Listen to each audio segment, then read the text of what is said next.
Hello বন্ধুরা, এখন রোজ একটা ড্রয়িং করছে তো একটু রিল বানাচ্ছি। কারণ অনেকেই হয়তো বিশ্বাস করে না যে হয়তো বাচ্চাটা করে কিনা, সেজন্যই তাই পড়ার সময় অনেকটাই হয়ে গেছে। আমি কাজে ব্যস্ত ছিলাম আর ওই দিকটায় টাইম পাস করার জন্য ড্রয়িংটা করছিল।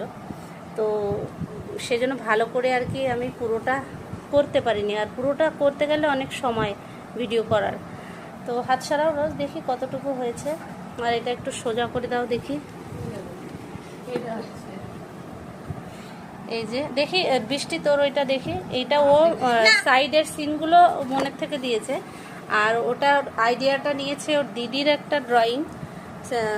ড্রয়িং ম্যামের কাছে করা, সেটার থেকে ও কিন্তু এই আইডিয়াটা নিয়ে আপাতত পেন্সিল স্কেচটা করলো।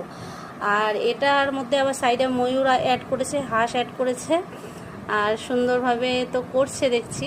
আর আরও কী কী অ্যাড করে সেটা তো জানি না, আপাতত এটুকুই হয়েছে রাধাকৃষ্ণের এই ইয়েটা। তো সেটাই শেয়ার করলাম।